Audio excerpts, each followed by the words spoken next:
program directors, members of the Moerane and Nkosi family, my dear sister Figile, and the children, Mpho, Moerane, Your Worship, the Executive Mayor of Johannesburg, Dr. Mpho Palatsi, councillors, ministers and deputy ministers and MECs, Comrade Paul Mashatile, the Treasurer General of the African National Congress, and members of the National Executive Committee of the ANC, the provincial leadership of the ANC and the regional leadership as well, the leadership of the Alliance, the leadership of the ANC Women's League, Youth League, Veterans League, the people of Alexandra, fellow mourners, Baruti, who are here with us, Reverend Dwati, and all other clergy leaders. Comrades and friends, today is indeed a sad day, but it is also a day for celebration. It is a day on which we celebrate Mpho Moerane's life and remember him fondly. And it is also a day when we've had expressions of affection and love from his family, from his friends.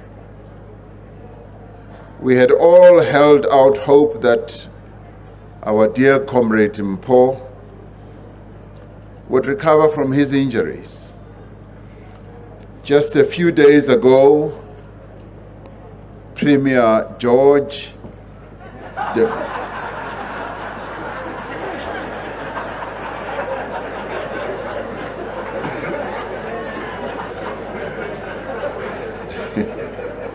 that's his new name now. Premier David Makura, who had kept me briefed about the progress that Mpho was making and responding, but then in the end, disaster befell us. But what we on earth hope and wish for, we do not always receive and get. It was in the book of Isaiah 55 verse 8 where it said, "By God, my thoughts are not your thoughts, neither are your ways my ways, so declares the Lord." On behalf of the people of our country and indeed the government, I offer my condolences to the two families who have lost their husband, a father, a brother, an uncle. Our condolences also go to the African National Congress in Gauteng for having lost a dedicated leader. But our thoughts are also with his many comrades, his friends, and his colleagues, who today are mourning his untimely death. We have seen all the heartfelt tributes from not just his colleagues in the city of Johannesburg, but also from those who interacted with him during the course of his life. We've heard from members of the media who described Mpho as being affable and always available to answer their questions and also to grant interviews. As I listened to all the tributes to Comrade Mpho, the one tribute that stood out was his approach to work, to volunteerism, and to selflessness. As I reflected on this attribute, another verse from Isaiah came to mind. Isaiah 6, verse 8, which said, I have heard the voice of the Lord saying, whom shall I send? And who will go for us? And I said, here I am, do send me. Comrades and friends and colleagues, we always speak highly of servant leadership. We extol its virtues on public platforms. We put the words, send me, in our policy documents and on our official banners, and use them to round off our speeches to the people. And yet there is sometimes a gap between what we profess and what we do. Comrade Mpho Moerane was the model of a servant leader. He was the mayor of the city of Johannesburg for only a brief moment, having stepped into the breach following the untimely death of Jolidi Matonga. After the 2021 local government elections, he had to move to another role, that of being a leader of the opposition and the leader of the caucus. He didn't lay traps for the new executive mayor. He didn't cling to the mayoral chain and cause chaos in the chamber. He deferred to the will of the electorate, to the instructions of the leadership of his party, presiding over a smooth handover and transition, and returned to being just a councillor. In that role, he did all he could to ensure that the council was run in a spirit of cooperation and that all views would be respected. He believed in taking responsibility and accountability, including for decisions that were made by his predecessors. When his movement deployed him anywhere he went, he was loyal to the ANC and served it without expectation of personal reward. He respected and safeguarded the resources meant for the people. He believed in the renewal of the African National Congress and worked for the restoration of its founding values, for which our forebears laid down their lives. No task or job was beneath him or even unbefitting of his stature as a senior leader in the region. He sat with learners to resolve their challenges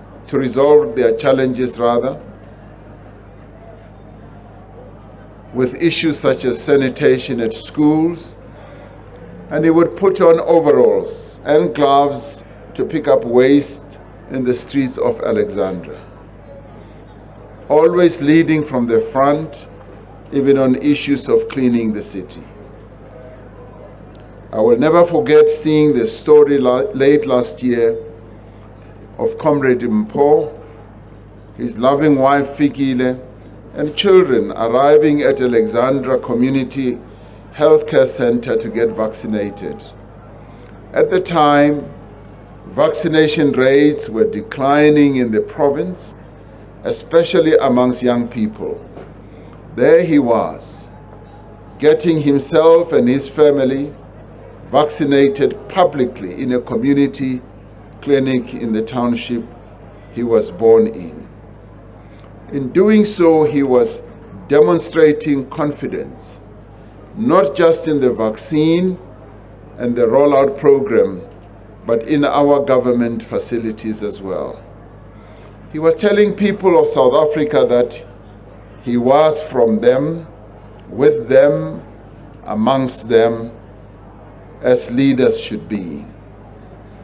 In according him this type of funeral, a civic funeral, we are honoring his contribution to the city of Johannesburg and its people.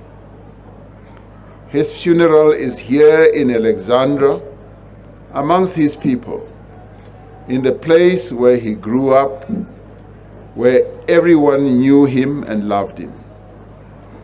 The cruel hand of fate deprived him of many more years with his family and his friends. It has deprived this country of many more years of service from a talented, gifted, as well as dedicated leader like him. As a country, we are fighting many fires, and he was alive to the many fires that not only the city faces, but the country. It is not an easy time to lead, and yet lead we must. And he knew very well that as difficult a time it is to be in leadership positions, he was determined to be deployed wherever he could lead. This is a year of conferences in the Congress movement, and there will be lots of contestations, as there are in any healthy democracy. And I think where he is now, he would be saying, much as this is a year of conferences, it should also be a year in which those who want to lead come forward with something that they can offer. Because the offering that any leader should have is how best to better the lives of our people. As our democracy has matured, so too has the insight of our people in terms of the types of the leaders that they want and deserve. Last year's local government elections were a wake-up call, and we must take heed for all those who won and those who did not win. The people of our country want leaders who will put the interests of the people first. And today we are bearing a leader who did just that, who put the interests of the people of Johannesburg first. We are bearing a leader of great integrity. Death stalks all of us. None of us knows when our time on this earth will end. What is important is that we use this life to sow good works that will outlive us. Our departed comrade has left behind him many good works. But what he has also left behind is a reminder that values that we live by define us more than what we wear. The languages we speak, where we live, and what we have or do not have. He loved this city dearly and its people. I got to see and feel and touch the passion that he had for this city as I worked with him for a few days last year as I joined him in the election campaign. He exuded passion, commitment, And as I walked with him the streets of Johannesburg, addressing the needs of our people, I saw a leader who was quite dedicated. He was compassionate, but the one thing that struck me beyond just his compassion was how well informed he was. Informed about the plight of our people, but also informed about the granular details of the challenges that faced our people here. What impressed me most was that wherever we went, whether it was planned visit or unplanned, and I remember I went to him to about 5 locations or areas in the city. Whether it was in Orange Farm, whether it was in Naledi, whether it was in Alexandra on the eastern part, and also in the city center. What stood out much more than I've observed in any mayor was that he knew exactly what the problems were. He analyzed them, devised a clear plan of how the water challenge in a particular area would be solved, how the roads would be rehabilitated, how electricity also would be addressed. And he had with him a little booklet for every area, which analyzed the situation, which then set out what needed to be done. But more than that, he also knew how much money would be spent. He also knew the time frame it would take. And here I was looking at a mayor who was going to have the capability of turning Johannesburg around. Of course, the election came out with a result where he had to give up his position. As we went with him, where our people were angry because of service delivery, such as electricity, where we were told that maybe you should not go to a particular area, he was courageous enough to say, that's exactly where we should be going. He was a peacemaker and a bridge builder. I got to see what an influential leader he was as he interacted with our people in many of the townships. But I also saw another side of him, his humility, the fact that he was approachable and people could talk to him easily.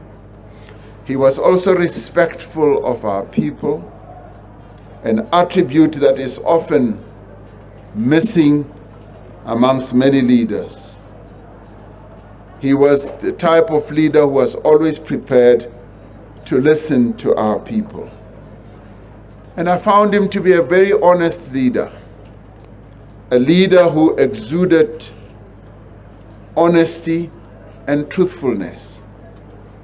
The words of the prayer of Saint Francis of Assisi inspires us at a time like this, when we are called upon to be servant leaders, which he was, and where each citizen is called upon to live by the values he espoused and also as set out in our noble Constitution.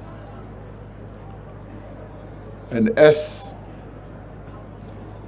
St. Francis Assisi said, where there is hatred, let me sow love, which is what Paul did. Where there is injury, pardon. Where there is doubt, faith. Where there is despair, hope. Where there is darkness, light. Where there is sadness, joy. For it is in giving that we receive. These are the words that I believe underpinned Mpho Moerane's existence. These are the words that guided his life on this earth. And I should say, may we who remain behind to carry on the work that Mpho did, may we live by these words. When we depart from this life, may it be said of each of us that we were of good character and of good reputation. The man that we are laying to rest today was a man of good character. He was a man of good reputation. He was a family man. He loved his family, he loved his people, and he loved his country. To my sister Fikile and your wonderful children, and to the entire family, including his mother, we share your sorrow.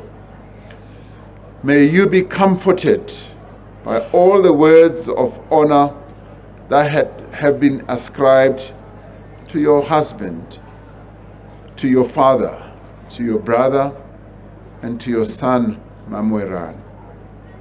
We take inspiration from his life as we redouble our efforts to build a humane, egalitarian, and caring society.